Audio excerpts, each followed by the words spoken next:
მოგალოდით, კარგად და ვისაუბროთ ჰელოვინის ტრადიციაზე. ვხუმრობ მოსაკალათებელი არაფერი არ არის, ზუსტად ერთი-ორი სიტყვით მინდა რომ გავაკეთოთ ჩემი კომენტარი.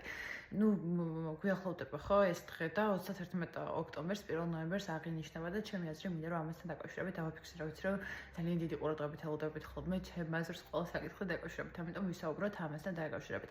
ყველამ იცით რომ ეს არის წარმართული დღესასწაული, რომელიც უკავშირდება ქრისტეშობამდელ წარმართულ, ასე ვთქვათ, რელიგიურ დამოკიდებულებებს და გრძნობებს, რომლის დროსაც პატივს მიაგებდნენ სიბნელეს, ბნელეს, დემონურ ძალებს, რომლებსაც ორი მიმართულებით შეგვიძლია განვიხილოთ. ერთი მიმართულებით ის, რომ დემონურ ძალებთან, ასე ვთქვათ, ალიანსის შეკრა, აბოროტ ძალებთან.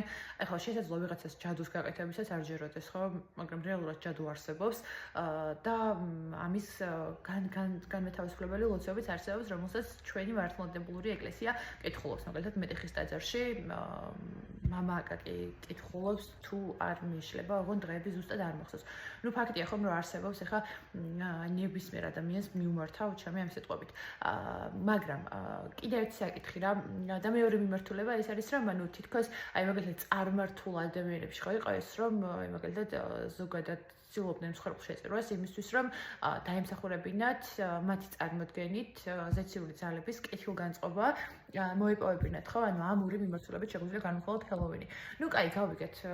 დღეს ვუყურებთ ყველანი ესე, რომ მაგალითად ახლა მინდა რა, წარმართული კი არის, მაგრამ მე ხო ამით არ მივდივარ, მე ხო უბრალოდ სიმბოლურად რაღაცა ვირთვებით ჩემთვის და ვირთვებით შემეგობრებთან ერთად და მე ზუსტად ესე ვუყურებდი და მინდა ჩემი დაკალიც წავსულოთ. მართალია მე ვიღარ წავიდეთ შეგვეცვალა გეგმები, მაგრამ ყოველ შემთხვევაში ანუ არავის არ გამსჯერ მიწოთი უბრალოდ სულ ზომიერების ამაღლებას.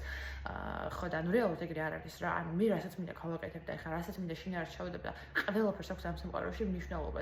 რელატივიზმი არის სრული უგუნურება, რომ ყველაფერი სიმართლეა და ყველაფერს მევწყვეტ და ყველაფერი მორგებულია. ეს არის სრული, არ ვიცი, არ მინდა ახლა დავამძიმოთ და საერთოდ სხვა გაწავიდე, მაგრამ ყველაფერს აქვს ამ სამყაროში მნიშვნელობას, მათ შორის იმას, რას ვაკეთებთ, რას გამოვხატებთ და სიმბოლურად ვის ვემორჩილებით.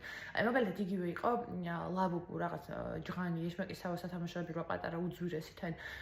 მაგალითად მაგასთან დაკავშირებით, ხო, ახლა ვიღაცამ თუ იფიქროს, რომ იგი ბრინელი ვინაა, ჩემზე თუ იფიქრა ვიღაცამ, ახლა მისმინე ძალიან ხალხმა რომლებმაც იყიდეს ეს ლაბუბუ და სახში მიიტანეს, ზუსტად ისინი ყვებოდნენ, რომ რეალურად საკმაოდ უსიამოვნო მოვლენათა წყება განვითარდა მათ ცხოვრებაში. და აქვთ განცდა რომ უყურებს ეს თამაში და ასე შემდეგ. მაგალითად, რის თქმა მინდა რა, რომ ყველაფერს აქვს მნიშვნელობა და რა საჭიროა ახლა ჰელოვინზე რო არ ვიტლინკაოთ თქვა და გავერთოთ, სხვაც ბევრი გასართობი არსებობს ამ სამყაროში.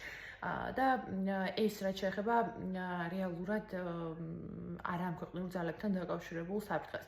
ეხლა ამ ქვეყნიურ საფრთხებზეც რომ გავამახვილოთ ყურადღება, ეს იციან რაღაცების შეპარება და რაღაცების თავზე მოხვევა. ამის კარგი მაგალითია ბალენსიაგას სკანდალი. როდესაც მაგალითად რაღაც საბუთები, ხო, და იმ ლაბუბუსთან დაკავშირებით უკავშირდება პაზუზუს რეალურად რა.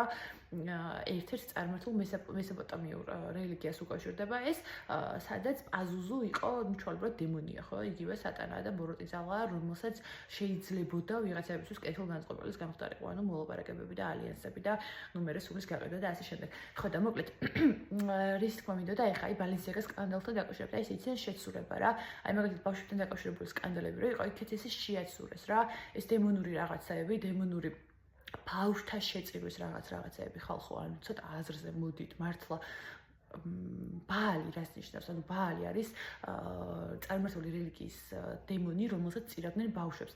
და ითვლებოდა, რომ ეს იყო მხოლოდ მითოლოგია და ბავშვებს არ წირავდნენ, მაგრამ რეალურად არქეოლოგიურმა აღმოჩენებმა დაამტკიცა, რომ რეალურად ბაალის კულტი არსებობდა. და ბალენსიაგა ითარგმნება, ჩაწერეთ ლათინურზე გადაიყვანეთ, ლათინურიდან ინგლისურსა დააყენეთ და ჩაწერეთ ბალენსიაგა რას ნიშნავს? ითარგმნება როგორც ბაალი არის მეფე. მე მგონი დავასრულე ამ ვიდეოში საუბარი რაღაცა ძალიან კარგად ჩამოვაყალიბე.